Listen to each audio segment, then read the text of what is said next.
Saudi अरब में काम करने वाले तमाम कामगारों की नौकरियों पर अब तलवार लटक रही है। चाहे वो किसी भी विभाग में काम कर रहे हो, उनकी नौकरी अब ऐसा लगता है कि कुछ दिन की बची है या फिर अब उनकी सैलरी जो है उस तरह से नहीं बढ़ पाएगी। सऊदी अरब में विभिन्न देशों से काम करने गए प्रवासी मजदूर, चाहे वो भारत से हो, बांग्लादेश से हो, नेपाल से हो, पाकिस्तान से हो या फिर किसी भी कंट्री से हो, उनकी नौकरी अब सीमित होने जा रही है। दरअसल ऐसा हम इसलिए कह रहे हैं क्योंकि सऊदी अरब ने अब जो है अपने ही नागरिकों को नौकरी देने का फैसला किया है। इसके तहत प्रवासी मजदूरों के साथ साथ एक अच्छी खासी परसेंट जो है नौकरी अब जो है सऊदी के लोगों को मिलेगी।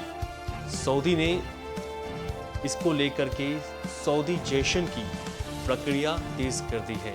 इस प्रक्रिया में एक बार फिर से फैसला लिया गया है, जिसके अनुसार कंसल्टिंग इंडस्ट्री में भी इसको लागू किया गया है। सऊदी अरब के ministry of human resource and development ने कंसल्टिंग इंडस्ट्री को सऊदीजेशन की घोषणा की है और गुरुवार 6 अप्रैल से इसे लागू भी कर दिया गया है। अब इसके तहत सऊदी लेबर मार्केट में सऊदी महिला और पुरुष की भागीदारी को बढ़ाने के लिए यह कदम उठाया गया है। साथ ही साथ चुने गए सेक्टर में एक निश्चित फीसदी में केवल सऊदी नागरिकों को नौकरी दी जाएगी। मंत्रालय ने आगे ये भी कहा है कि प्राइवेट सेक्टर बिजनेस में सऊदी नागरिकों को हायर करने के लिए एक पैकेज की भी मदद की जाएगी, जिससे उनकी हायरिंग समेत सभी प्रक्रिया में मदद मिलेगी।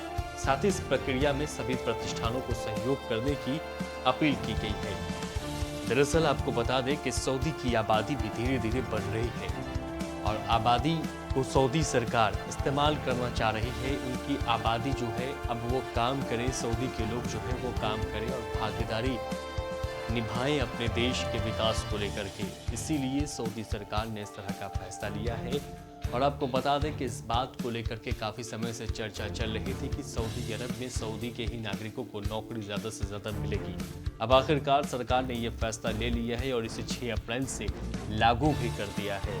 अब ऐसे में जो प्रवासी मजदूर दूसरे देशों से आ करके काम करते हैं, अब या तो उनकी नौकरी पर खतरा है या फिर अब जो है नए मजदूर सऊदी में जा कर के काम नहीं कर पाएंगे। क्योंकि आपको बता दें कि लगातार जो है सऊदी में प्रवासी मजदूरों की संख्या बढ़ रही है। ऐसे में सऊदी सरकार के इस फैसले से अब प्रवासी मजदूरों की संख्या जो है वो धीरे धीरे कम होती नजर आएगी। हालांकि अभी इसमें समय है, लेकिन आने वाले वक्त में प्रवासी मजदूरों की संख्या सऊदी अरब से अचानक से कम होती नजर आएगी।